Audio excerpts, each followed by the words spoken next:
बात करते हैं रेफरेंस नंबर की, और यहाँ पे नीचे लिखा बेटा हमने रेफरेंस नंबर, ऐसे शॉर्ट में लिख दो, कोई दिक्कत नहीं है। अगर आप लेटर नंबर लिखते हैं तो वो भी सही है।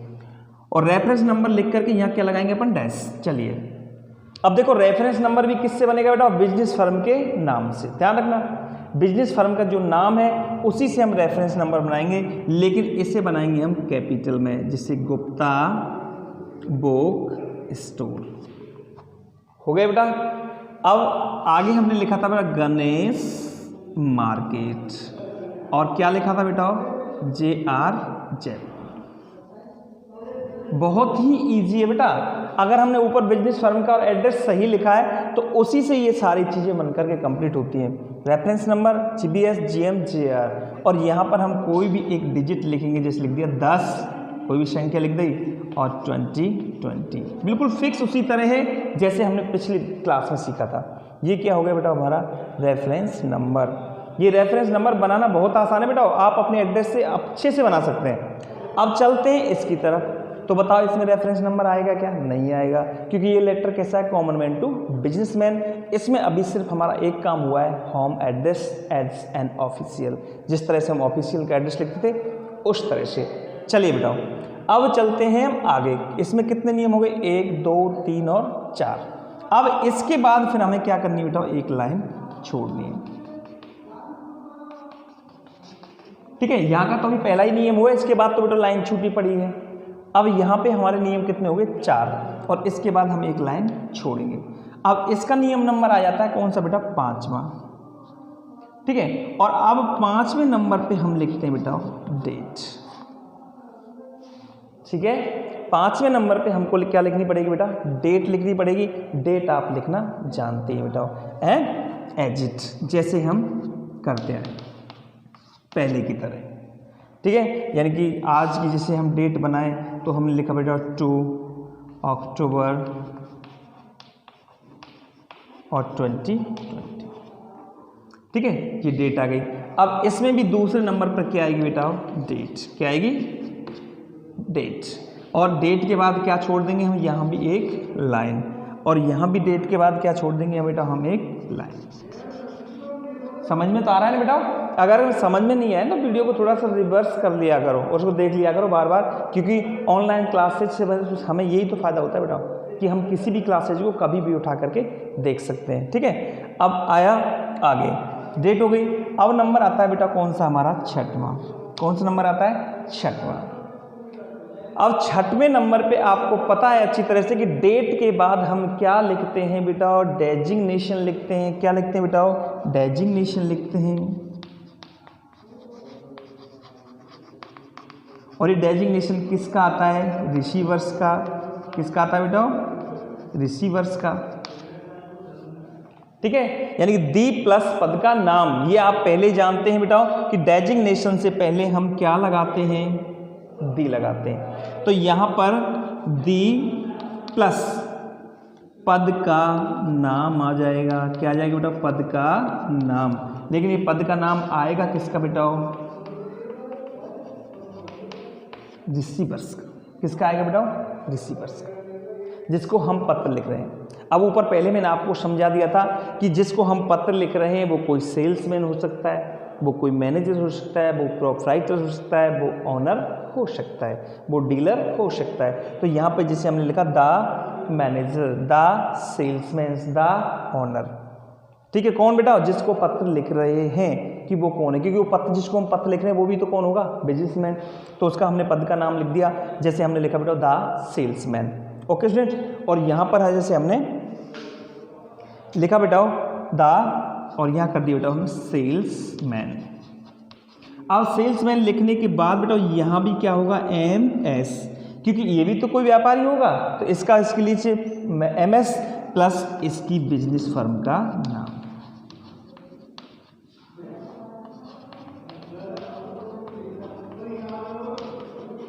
तुम्हारी बिजनेस फर्म का नाम, पत्र लिखने वाले की बिजनेस फर्म का नाम शुरू में कर दिया, और जिसको हम पत्र लिख रहे हैं बेटा उसकी बिजनेस फर्म का नाम हम कहाँ करेंगे, इसके बाद करेंगे। ओके स्टूडेंट्स, चलिए आगे।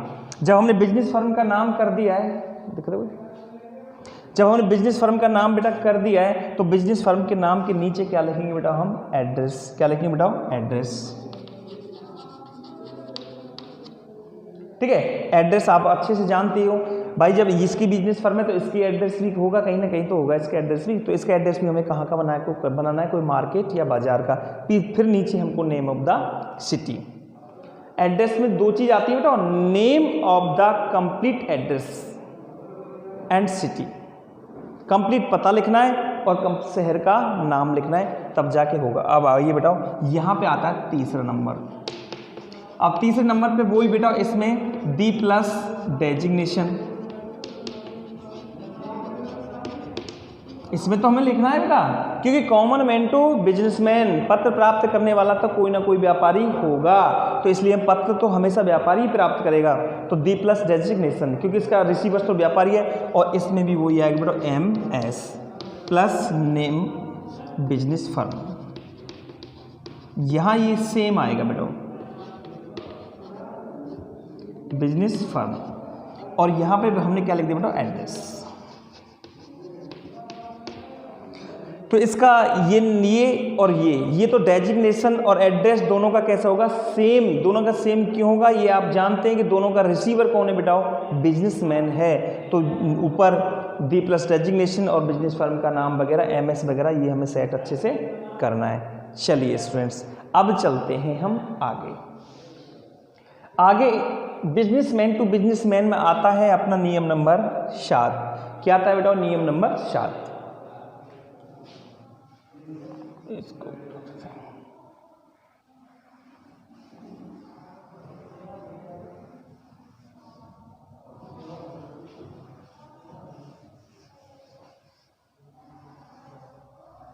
अभी बहुत सारे कंक्लूजन आएंगे, देखना आगे। चलिए अब नियम नंबर लेते हैं बेटा, इसमें हम 7वां, और 7वें नियम नंबर पे हम लिखते हैं बेटा सब्जेक्ट। क्या लिखते हैं बेटा?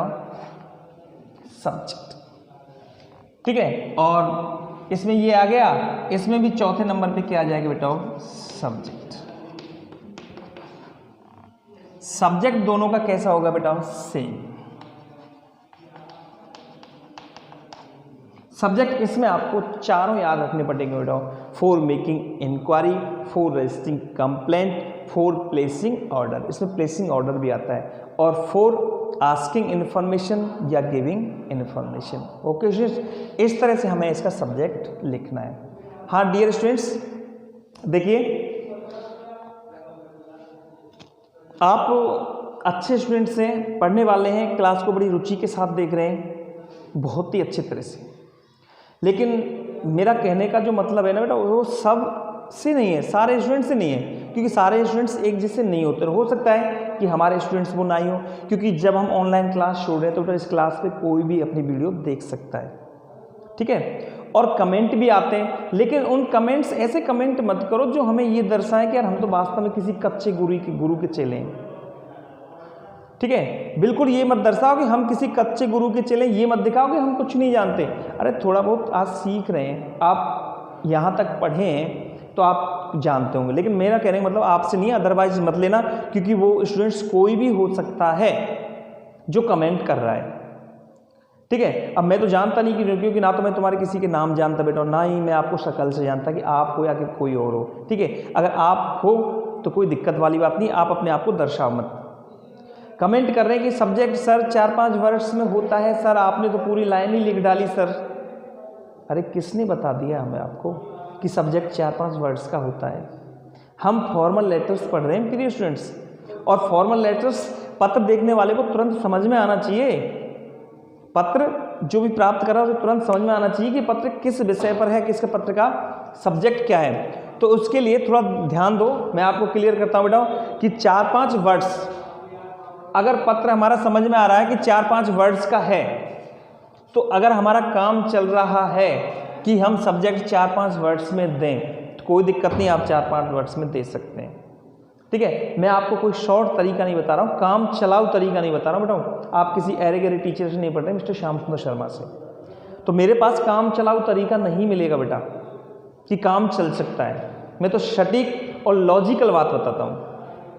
अगर काम चल रहा है, काम चलाओ तो 4-5 वर्ड्स दो, अन्यथा हम पूरी की पूरी एक लाइन में हम अपना सेंटेंस कंप्लीट कर सकते हैं, अपना सब्जेक्ट कंप्लीट कर सकते हैं। अब आपकी अगर कॉपी बेटा छोटी हो, जैसे कि हमने यहाँ पे एक काढ़ा है, अभी तो छोटा सा, यहाँ में तो 3 लाइन आएंगी, ठीक है, लेकिन एक लाइन से अधिक नहीं होगा, एक लाइन से दूसरी लाइन में पहुँच सकता है, ठीक है। अगर आप वर्ड्स गिनोगे तो ज़्यादा से ज़्यादा 6 हो सकते हैं, 7 हो सकते हैं, इससे अधिक नहीं। अब आप थोड़ा सपोज करके देख लो, मैं तो बस ज़्यादा बात नहीं करना चाहता इस टॉपिक पे, क्योंकि अभी हमको क्लास ही बहुत पढ़नी है, ज़्यादा बात नहीं करना चाहता बेटा। अब आप केवल इतना सोच कर देख लो कि हमने 8, 9, 10 और 11 नंबर के जो लेटर किए हैं, ठीक है, माइग्रेशन सर्टिफिकेट और राशन कार्ड, उसमें सब्जेक्ट क्या डालोगे आप मुझे? केवल माइग्रेशन सर्टिफिकेट? अभी माइग्रेशन सर्टिफिकेट तो सूचना लेने के लिए भी हो सकता है, माइग्रेशन सर्टिफिकेट की सूचना देने के लिए भी हो सकता है, राशन कार्ड की जानकारी लेने के लिए भी हो सकता है, और खाली राशन कार्ड लिखोगे, राशन कार्ड की जानकारी देने के लिए भी हो सकता है। डुप्लीकेट कॉपी ऑफ मार्कशीट, उसके आगे लिखना पड़ेगा मेरे बेटा कि आप इश्यू करवा रहे हैं कि क्या करवा रहे हैं। For issuing a duplicate copy of marksheet, अगर आप डुप्लीकेट कॉपी ऑफ मार्कशीट की केवल जानकारी ले रहे हैं तो for asking information about a duplicate copy of marksheet, अगर जानकारी दे रहे हैं सेक्रेटरी वगैरह तो for giving information about a duplicate copy of marksheet. इस तरह से प्रिय स्टूडेंट हमको सेट करना होता है, ऐसा नहीं कि हमने केवल लिख दिया पुअर लाइटिंग हो गया। अब पुअर लाइटिंग तो कुछ भी हो सकता है।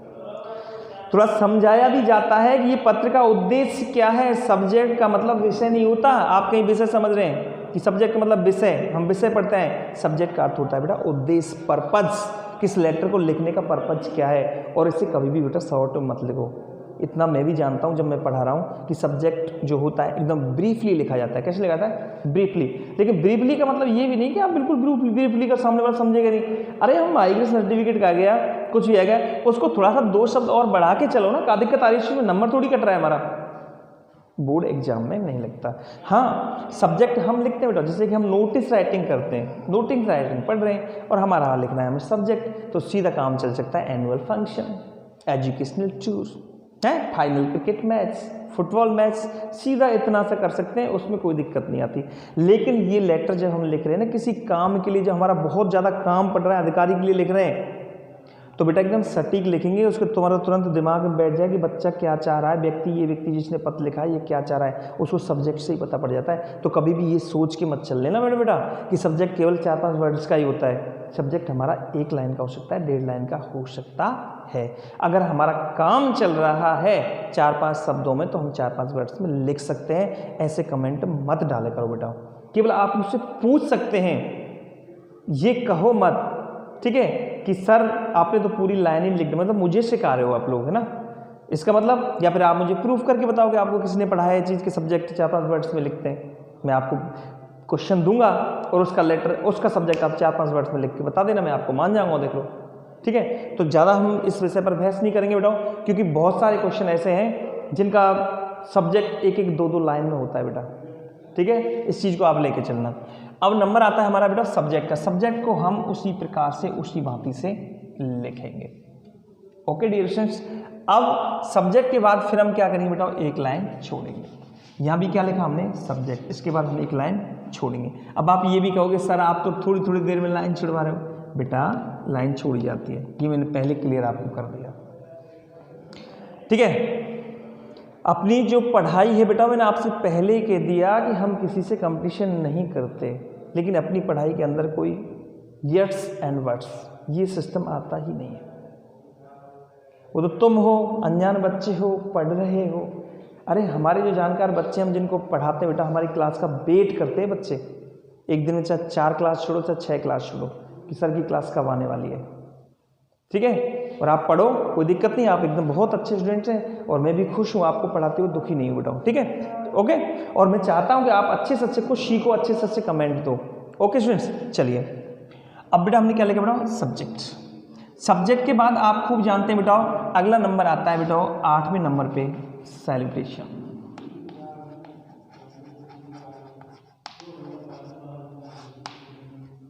ठीक है, सैल्यूटेशन का नंबर आता है और सैल्यूटेशन में आप जानते हैं हम क्या लिखते हैं बेटा, डियर सर, डियर मैडम, ठीक है, डियर सर या डियर मैडम, ठीक है। लेकिन यहाँ पे ये कैसा है बेटा, बिजनेसमैन टू बिजनेसमैन, इसमें हमको डियर सर की जगह डियर सर्स करना है। क्या करना है बेटा, सर्स। ओके स्टूडेंट्स, और अगर डियर मैडम है तो डियर मैडम्स,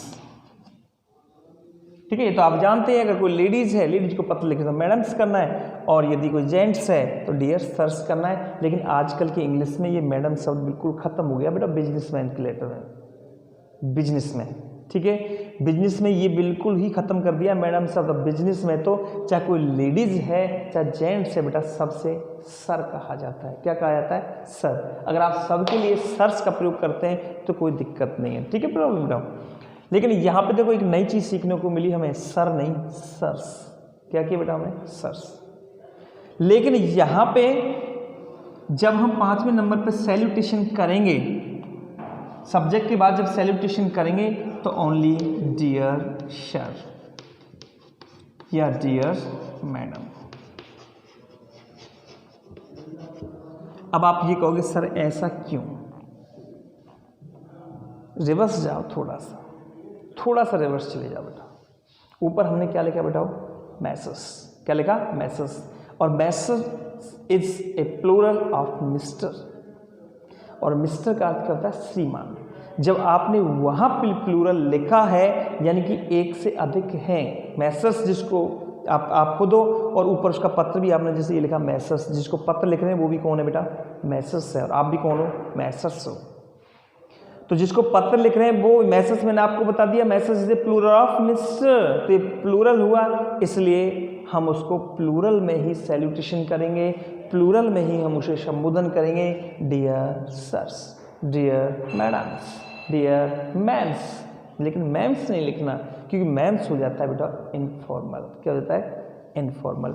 थोड़ा सा तरीका देखो, हमको यूज तो यही करना है, लेकिन कभी कभार क्या होता है, जैसे कि पत्र का जो रिसीवर है वो हमारा जानकार है, तो हम उसके बाद उसका नाम भी लिख सकते हैं, जो डियर MS और प्लस नाम, dear MS Amit Kaushik, dear MS Anil Bansal. इस तरह से हम इसे सेट कर सकते हैं। इसको ऐसे ब्रैकेट में बंद कर लेना, क्योंकि ये हमें यूज नहीं करना, ये तो मैं आपको बता रहा हूँ बेटाओ कि हम इस प्रकार से भी हम सेट कर सकते हैं। ओके स्टूडेंट्स, चलिए नोट डाउन कर लीजिए।